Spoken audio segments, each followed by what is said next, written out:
बोल अरे अरे देवी तुम बोल दो ना, ये बच्चा क्यों नहीं लेता रुपया, ले ले। मन का रहने दीजिए। बोले नहीं नहीं हम कुछ लाए नहीं थे, अब देना चाहते। तो मैया ने कहा बेटियों प्रेम से बाबूजी दे रहे हैं तो ले ले। बोले मैं नहीं लेता। माँ बोली क्यों नहीं लेता? क्योंकि तुम तो 5 रुपए की बोल दी थी, ये तो 2 रुपए दे रहे हैं।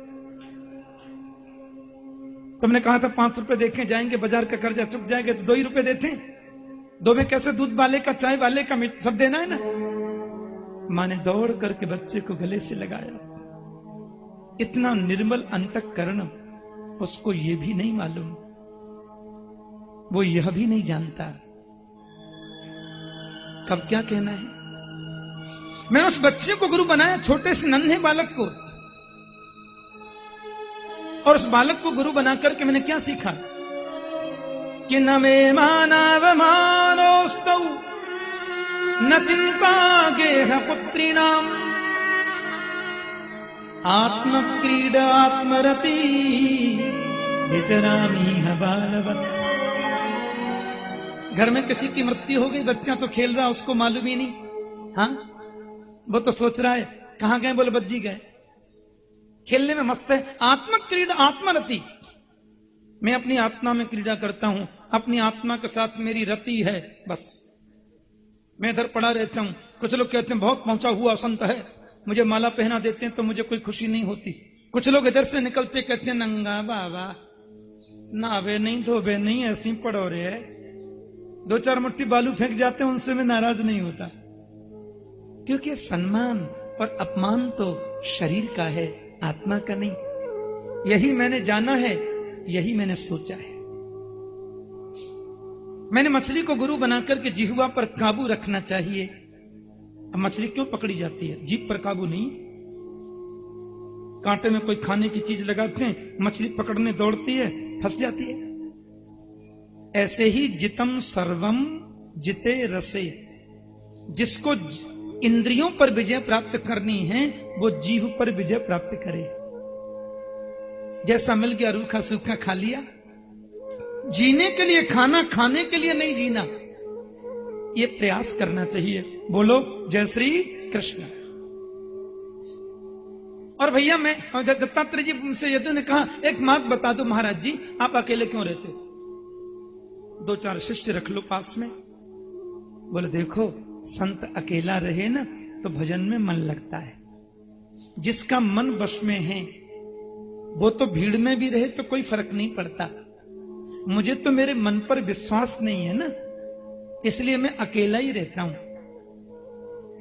और ये मैंने सीखा कहां से मालूम है? एक कुमारी कन्या को मैंने गुरु बनाया। शादी से पहले बेटी को देखने जाते हैं ना। हाँ, कहां जा रहे हैं साहब? बोल बहू देखने जा रहे हैं हमारे ब्रज में। आजकल तो लोग मेटाडोर में भर के जाते हैं, ऊपर वाले भी जाते हैं, नीचे वाले भी जाते हैं, अड़ोसी पड़ोसी भी जाते हैं। बेचारा बेटी वाला जो सत्कार करता है उनका आपसे क्या बताएं। इतना भगवान का करे तो भगवान मिल जाए, और नखड़े का ठिकाना ही नहीं। हाँ, ठंडा गरम चटपटा मीठा, कालीन बेचारा बिछाएगा नहीं है तो किराए पे लाएगा मखमल के गद्दे। 10-20 हजार इनके स्वागत में खर्च कर देगा, और जब जाने लगेंगे तो डरता डरता पूछेगा मेरी बेटी कैसी लगी?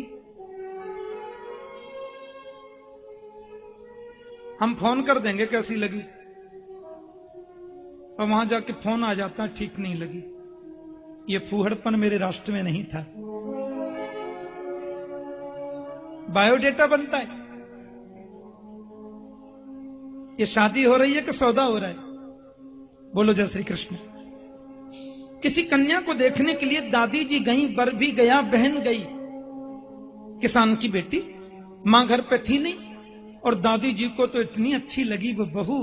हार पहना दिया, गोद में फल रख दिए, 10-10 कांच की सौभाग्य की चिन्ह चूड़ियां पहना दी। देखो साहब जी, आपकी बेटी तो मेरे घर की बहू हो गई, अब मैं इसी बेटी के हाथ का भोजन पाके जाऊंगी। पिता ने कहा बेटी सुंदर भोग बनाओ, हाँ दाल भात बनाओ। अब बेटी ने अंदर देखा तो चावल तो थे नहीं, धान तो पूरे कमरे में भरे थे। तो बेचारी बेटी ने क्या किया, अब किसान की बेटी है सो धान उसने निकाले, ओखली में डाले, धनकुटा से कूटने लगी। और दादी सासू जी ने जो चूड़ियां पहनाई थी ना वो खन खन खन खन बजती हैं। मैंने आपसे कहा था ना एक बार, पिता की इज्जत का बेटी जितना ख्याल रखती है ना, उतना कभी कभी बेटा नहीं रख पाता। संसार के जितने संबंध आज तक बने हैं, उसमें सबसे ऊंचा और सबसे निर्मल संबंध कोई है तो बेटी और पिता का संबंध है। बेटी बोली चूड़ी खन खन बजती है, पिताजी की बात नंबर 2 पे आ जाएगी। लोग कहेंगे बड़ा गरीब है, घर में चावल नहीं, धान कूटे जा रहे हैं। पर ये चूड़ी भी कैसे उतारूं? दादी सासू जी ने पहनाई, सौभाग्य का चिन्ह है। उसने 6-6 चूड़ी निकाल दी, 4-4 हाथ में रखी, और जैसे ही कूटने लगी धान तो 4 भी बचती है। कन्या ने 2-2 चूड़ी और निकाल दी, धान कूटने लगी तो 2 चूड़ियां भी बज रही हैं। बोली पूरा तो नहीं उतारूंगी, पूरा उतारूंगी तो फिर गड़बड़ है। 1-1 चूड़ी और निकाल दी, और जैसे धान कूटने लगी यदु सो चूड़ी बजना बंद। मैं उधर से निकल रहा था, उस कन्या का पूरा नाटक मैंने खिड़की में से देखा और उसको अपने गुरुओं की लिस्ट में लिख लिया। और मैंने क्या सीखा मालूम है? कि भासे बहूनाम कलहो भवेत् वार्ता द्वयोरपि एकैव चरेत् साधो कुमार्याइव कंकण। एक जगह झुंड में यदि कभी रहें तो विवाद हो सकता है, क्या मालूम। बासे बहुनाम कलहो, मन जिनका बस में उनको तो कोई फर्क ही नहीं पड़ता, भीड़ में रह लो या कहीं भी रहे। और मुझे विश्वास नहीं मन पर तो कहीं कलह न हो जाए। अगर 2-4 एक जगह रहे तो कभी संसार की बातें मुंह से निकल सकती हैं। इसलिए एक एव चरित साधो, रमता जोगी बहता पानी निर्मल होता है। पड़ा रहता हूं अकेला, मिल गया तो अच्छा, न मिला तो डबल अच्छा। ये सुनकर के मन में बहुत आनंद मिला यदु को। भैया बोल महाराज जी एक बात और बता, कभी तो आपको लगता होगा ये चीज मिल जाती तो ठीक रहता, ये मिलता तो ज्यादा अच्छा रहता। बोले देखो, किसी चीज की आशा नहीं करनी। हाँ, आशा तो जीवन में कभी करो ही मत। संत को चाहिए आशा तो गोविंद के मिलन की करे बस। संसार की वस्तुओं की क्या आशा करनी। आशा में बड़ा दुख है यदु। हाँ, और ये बात तो मैंने एक वेश्या को गुरु, क्या बोलते हैं आप गुरु जी, वेश्या को गुरु बनाया। बोले जिससे शिक्षा मिली मेरा गुरु। हाँ, बोले कौन? राजा जनक की नगरी में रहती थी पिंगला नाम की वेश्या। बड़ी अच्छी कथा है भागवत में। पिंगला नाम वेश्यासी विदेह नगरे पुरा।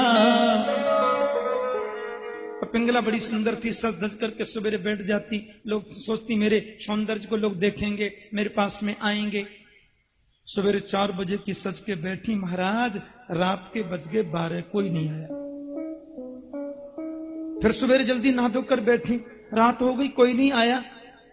एक दिन उसके मन में बहुत ग्लानि हुई, राम राम राम राम राम, इन हाड़ मांस के पुतले वाले मनुष्यों के लिए 20-20 घंटे चिंतन करती हूं, इनसे मिलन की आस लगाती हूं।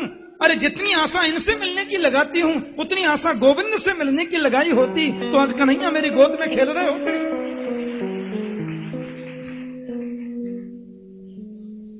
आशा उसने प्रभु से लगाई। कृष्ण कृष्ण कृष्ण कृष्ण कहले मन मेरे, जन्म कोटि पाप जाए क्षण में कट तेरे। जगत बाबरे के संग बाबरो न भयरे, भगवत चरणार बिंद दृढ़ करके गहरे। बार बार कहत हूं तू सुनत नाही बहरे, कहत गोविंद सदा आनंद में रह रे। मैंने उसको गुरुओं की लिस्ट में लिख लिया बिल्कुल। और क्या सीखा आपने गुरु जी? बासे बहुनाम कलहो, सीखा क्या? आशा ही परमं दुखम, नैरास्यम परमं सुखम, यथा संचिद्य कांतासा सुखम सुस्वाप पिंगला। आशा ही सबसे बड़ा दुख है और निराशा में ही सबसे बड़ा सुख है। क्यों आशा करे? किसकी आशा करे? मिले तो अच्छा, न मिले तो अच्छा। बाण बनाने वाले से मैंने मन की एकाग्रता को सीखा। अच्छा, कई लोगों को क्या होता है, कई लोग सोचते हैं कि एकांत मिले तो भजन करें। ध्यान देना, कई लोग क्या है कि भीड़ भाड़ को भी एकांत बना लेते हैं। एकांत मिले तो ही हम भजन करें, कभी नहीं होगा। एक आदमी मेरे से पूछने लगे, महाराज माला जपते हैं तो मन नहीं लगता, अब बिना मन लगे भगवान का भजन करें तो क्या फायदा। मैंने कहा सुनो, तुम ये सोचो कि मेरा मन लगे तो मैं भजन करूं, ऐसा जीवन में कभी नहीं होगा। मन लग जाए तो भजन करें, ऐसा होगा ही नहीं कभी। भजन करोगे तो मन लगेगा। बोलो जय श्री कृष्ण। बिना मन लगे भी भजन करो। जपात सिद्धिर जपात सिद्धिर जपात सिद्धिर न संशय। और जब करते करते भजन करते करते एक स्टेज ऐसी आएगी कि तुम्हारे सामने होकर बैंड बाजे निकल जाए, तुम्हें पता नहीं चलेगा। मन यदि एकाग्र है तो। हाँ, जापान में एक बार बहुत बड़ा भूकंप आ गया। स्वामी विवेकानंद महाराज प्रवचन कर रहे थे, उपदेश कर रहे थे। वहां भूकंप बहुत आता रहता, लकड़ी के मकान बनते। अब ये प्रवचन कर रहे थे, अध्यात्म उपदेश चल रहा था, सो बड़बड़ बड़बड़ करके मकान हिलने लगा। सो जितने श्रोता थे सब भाग गए, एक भी श्रोता नहीं बचा। लेकिन स्वामी विवेकानंद आंख बंद करके बैठे रहे। 1-1.5 घंटे बाद जब भूकंप बिल्कुल थम गया, धीरे धीरे धीरे धीरे करके लोग आ गए, तो देखा स्वामी जी आंख बंद करे बैठे। लोगों ने पूछा, बाबा इतनी जोर का भूकंप आया, हम लोग सब छोड़ छोड़ के भाग गए, आप नहीं गए? विवेकानंद जी बोले, मैं भी भागा था, तुम भी भागे, मैं भी भागा। फर्क केवल इतना है, तुम बाहर भागे, मैं अंदर भागा। बोलो जय श्री कृष्ण। मैं अंदर गया, तुम बाहर गए।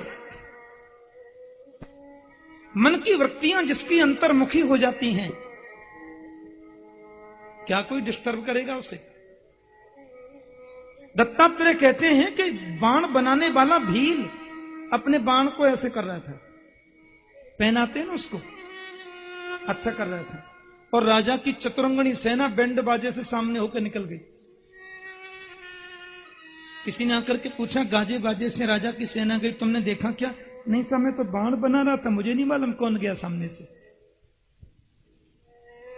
मन यदि कानों के साथ में नहीं है तो मंडप में बैठकर भी आप कथा नहीं सुन सकते, पक्की बात है। मन यदि आंखों के साथ में नहीं है तो आपकी आंखें खुली हैं, आदमी सामने से निकल गया, आपको पता ही नहीं चलता। कई बार ऐसा होता है ना। ठाकुर जी, वो 5:30 बजे कल आप क्या बता रहे थे? मैंने कहा बता रहा था। क्या बता रहे थे? मैंने कहा तुम तो सामने बैठे थे, तुम्हें मालूम नहीं क्या बता रहा था? बोल नहीं, मेरा ध्यान कहीं और जगह था। बैठा तो सामने था, देख भी आपको रहा था, पर वो ध्यान मन कहीं और जगह था ना। सो आप क्या बोल गए मैंने सुना ही नहीं। देख लो, जिसको बोलते हैं ना चित्त लाए सुनो, चित्त लगा करके सुनो, भगवत में लिखा है। और जिस कीड़े को लाकर वो अपने जाल में फंसाता है, वो कीड़ा टकटकी लगाकर उसको देखता है, डर के मारे देखता है मैं फंस गया इसके उसमें। और लिखा है कि देखते देखते देखते देखते देखते देखते वो कीड़ा भी भृंगी कीट बन जाता है। उसको मैंने गुरु बना के सीखा क्या? लाली मेरे लाल की जित देखूं तित लाल, लाल ही देखन में गई मैं हूं है गई लाल। ब्रह्मविद ब्रह्मैव भवति, ब्रह्म को जानने वाला ब्रह्ममय हो जाता है। और अंतिम गुरु है मेरा शरीर, 24वां नंबर। बोले गुरुजी आपने इससे क्या सीखा? बोले भैया शरीर को गुरु बना के मैंने सीखा, 3 बजे गद्दी पर बैठते समय जैसा था वैसा 5:55 पे नहीं है। अब जैसा है वैसा 6 बजे नहीं रहेगा, और 6:15 6:30 तक और बदल जाएगा। ये परिवर्तन शरीर का धर्म है। महात्मा बुद्ध ने एक ही बार दुनिया का दुख देखा। जब इनके पुत्र नहीं था और बड़ी मुश्किल से पुत्र हुआ राजा के यहां, ये महात्मा बुद्ध जो पुत्र रूप में जन्मे, तो राजा ने ब्राह्मणों को बुलाया, त्रिकालज्ञों को। बोले महाराज जरा बताओ मेरा बालक कैसा होगा। उन लोगों ने कहा इस बालक ने एक दिन भी दुनिया का दुख देख लिया तो ये घर छोड़ के वन को चला जाएगा। दुख नहीं दिखना चाहिए। ठीक है। राजा उस बच्चे को छोड़कर कभी गया ही नहीं, कहीं दुख न देखने। बड़े परकोटा में महल बनवाया, बगीचा, कुएं, बाबरी, विद्यालय, सब उसी में सुविधा। कोई दुखी आदमी इसके सामने ना आ जाए, इतनी मुश्किल से पाला है। और बच्चे की जल्दी शादी भी कर दी, और शादी कर दी तो महात्मा बुद्ध के घर एक बेटा ने जन्म भी ले लिया। राजा बोले अब चिंता नहीं है, मेरे बेटा के बेटा हो गया, इसका मतलब पत्नी के प्रति इसका प्रेम है और वो इसको क्यों जाने देगी। अपने महामंत्री से बोले 22 वर्षों से मैं कभी किसी के घर मिलने नहीं गया, अब रिश्तेदारी में होके आता हूं, तुम बच्चे को देखना। अब चिंता की बात नहीं, वैसे घूम फिर भी सकता है। हाँ। और पिताजी के जाते महात्मा बुद्ध ने महामंत्री से पूछा क्यों जी, ये परकोटा से बाहर कुछ नहीं है महाराज, बहुत सुंदर दुनिया है। अच्छा आप मुझे दुनिया दिखाएंगे, विराजे राजकुमार। रथ में बैठे महामंत्री साथ में, परकोटे से बाहर निकल करके महात्मा बुद्ध जब गए, सबसे पहले झोंपड़पट्टी मिल गई। और झोंपड़पट्टी में एक बच्चा पलना में सो रहा है, पैर पटक के रो रहा है। मंत्री जी ये क्या है? बोले छोटा बालक है, ये रो रहा है। क्यों? क्योंकि इसको खटमल खा रहे हैं। ये बता नहीं सकता कि मैं, ये रो सकता है, बोल नहीं सकता। आप भी एक दिन ऐसे थे महाराज, आप नन्हे बच्चे थे, आप भी रोते थे। अच्छा हाँ। थोड़ा और आगे गए, आगे जाकर के देखा एक नन्हा सा बच्चा, 5 किलो का बच्चा, 20 किलो का बस्ता कमर पे लाद के जा रहा है। मंत्री जी ये क्या है? बोले वही नन्हा बालक एक दिन इतना बड़ा होता है। अब ये पेट भरने की विद्या सीखने जा रहा है। मात पिला बालकन बुलामे, उधर भरे सोई धर्म सिखामे। आप भी एक दिन ऐसे थे राजन। थोड़ा और आगे गए, देखा तो कोई व्यक्ति किसी महिला के पीछे छाता तान के चल रहा है, बच्चा गोद में। मंत्री जी ये क्या है? बोले 4 धाम की यात्रा को जा रहा है, माने ससुराल जा रहा है। बोलो जय श्री कृष्ण। और वही बच्चा एक दिन इतना बड़ा हो जाता है। अब इसके लिए सबसे बड़ा तीर्थ धाम क्षेत्र ससुराल है। धर्मपत्नी को संग लेके जा रहा है। आपकी तो वहीं सब कुछ है, इसलिए आप नहीं जाते। अच्छा वही बच्चा एक दिन इतना, हाँ वो बालक ही ऐसा हो जाता है। थोड़ा और आगे गए तो देखते हैं कि मकान के द्वार की सीढ़ी पर एक बूढ़ा आदमी बैठा, खुल खुल खुल कर रहा जोर से। मंत्री जी ये क्या है? बोले वही 6 महीने का बच्चा एक दिन ऐसा हो जाता है। इसको खांसी हो गई, दमा हो गया, बुखार आ गया, शरीर में दम नहीं है। अरे मैं भी ऐसा बनूंगा? निश्चित बनना है राजन, सबको बनना पड़ता है, बनना पड़ेगा। थोड़ा और आगे गए, देखा तो महाराज वो राम नाम सत्य है, राम नाम सत्य है कहते हैं लोग चल रहे। ये क्या हो रहा है? बोले वही व्यक्ति, वही 6 महीने का बच्चा एक दिन इतना बड़ा हो गया, इसकी मृत्यु हो गई, इसको लोग लेकर के जा रहे हैं शव यात्रा।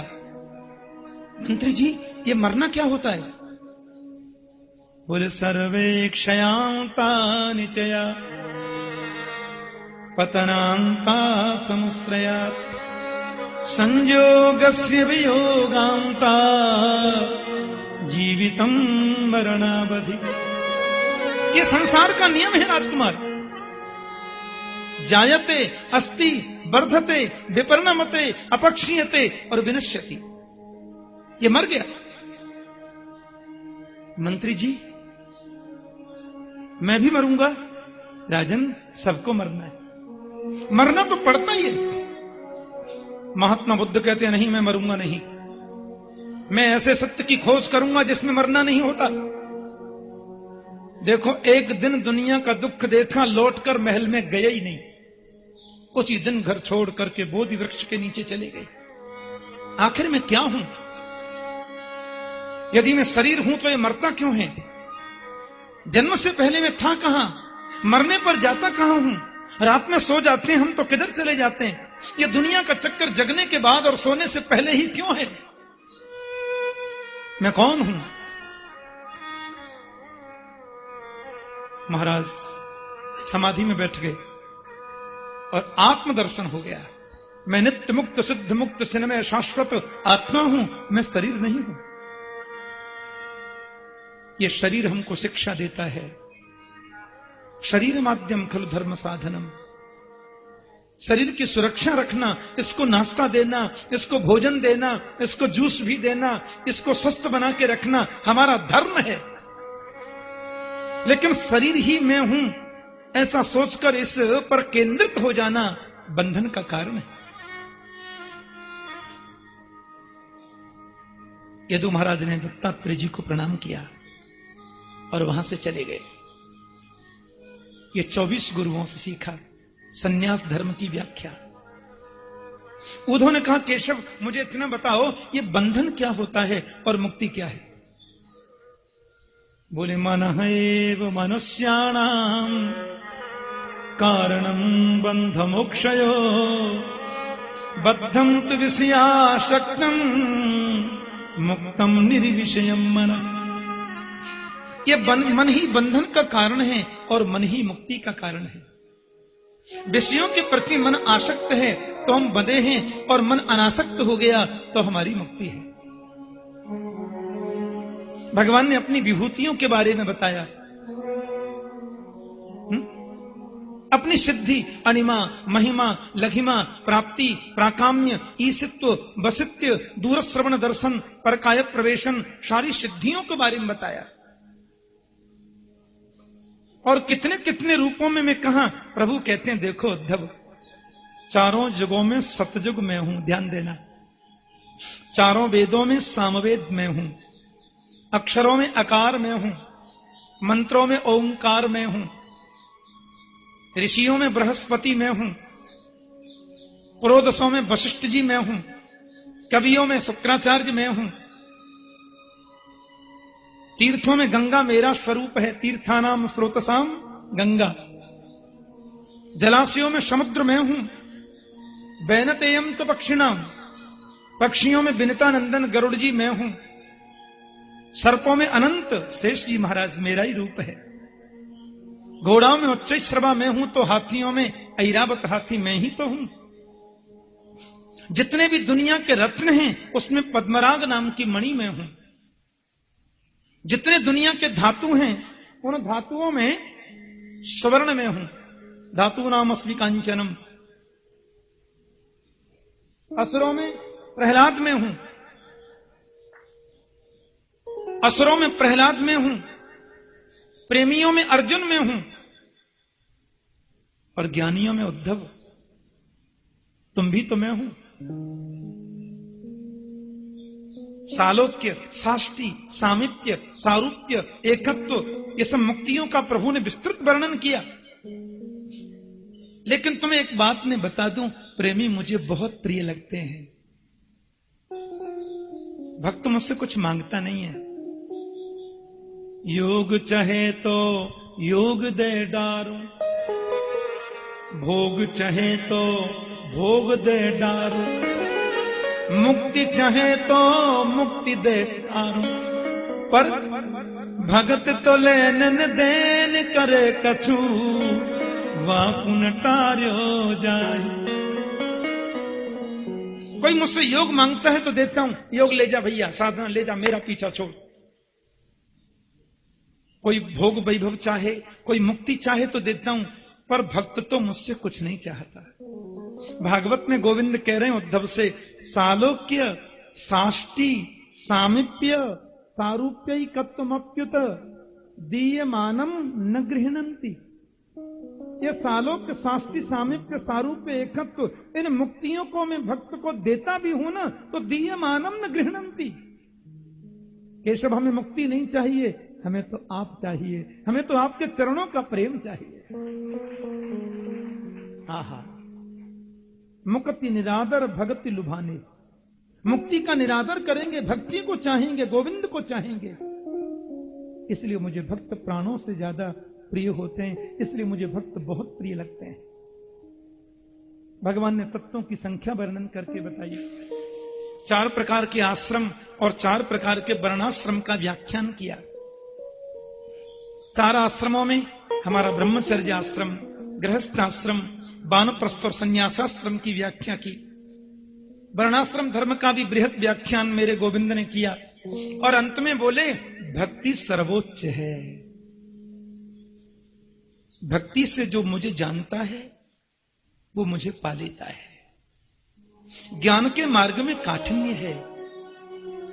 ज्ञान का शुष्क मार्ग जो है उद्धव, उसमें कभी कभी फिसलने का भय भी होता है। भक्ति में भी ज्ञान तो नितांत जरूरी है, पर भक्ति में दंभ नहीं होता, अहंकार आने का खतरा नहीं होता। अर्जुन जा रहे थे यहां से, रास्ते में अर्जुन को रास्ते में हनुमान जी मिल गए। हनुमान जी हैं राम भक्त और ये हैं कृष्ण भक्त, और दोनों ही जानते हैं कि एक ही बात पे फिर भी भक्तों में विनोद तो होता ही है। हनुमान जी बोले जय श्री राम, अर्जुन बोले जय श्री कृष्ण। अर्जुन तुमको देखता हूं तो मुझे गोविंद की कथा याद आती है। वो तुमको जब गीता सुनाई थी ना प्रभु ने, तो ध्वजा पर मैं ही तो बैठा था। मैंने पूरी गीता सुनी है। हाँ, चलो कृष्ण कथा सुनाओ। अर्जुन गोविंद की कथा सुना रहे। हनुमान जी जैसा श्रोता कौन हो सकता है। ये उत्तम क्वालिटी के वक्ता होने के बावजूद हनुमान जी प्रथम श्रेणी के श्रोता हैं। बोलो जय श्री कृष्ण। नेत्रों से आंसू झर रहे हैं। अर्जुन उनको कथा सुना रहे हैं, हनुमंत गदगद होकर सुन रहे हैं। पूरी कथा सुन ली। हनुमान जी बोले बहुत आनंद आया, योगेश्वर कृष्ण का दर्शन ही मानो हो गया, जाता हूं। जाने लगे तो अर्जुन ने प्रणाम करके कहा बदला नहीं चुकाओगे। अर्जुन बोले काय, हनुमान जी बोले काय का बदला? मैंने आपको कृष्ण कथा सुनाई, आप राम कथा सुनाओ ना। हनुमान जी को तो और भाव जग गया। अर्जुन हाथ जोड़कर बैठ गए। हनुमान जी राम कथा सुना रहे हैं। भगवान के अवतार का प्रसंग सुनाया। गुरुकुल में पढ़े, विश्वामित्र जी ले गए, गोविंद का विवाह हो गया। देखो अर्जुन, माता कैकेयी ने वनवास मांग लिया, लेकिन राम जी पर कोई असर ही नहीं। राम लक्ष्मण माता श्री जानकी वे 14 वर्ष को वन में चले गए। भरतलाल जी चरण पादुका ले आए, पंचवटी पर पधारे। ऐसे ऐसा उपदेश हुआ लक्ष्मण जी को। जानते हो शूर्पणखा आ गई, नाक कान काट दिए लखन भैया ने। उसके बाद रावण आया, माता जी का हरण कर लिया।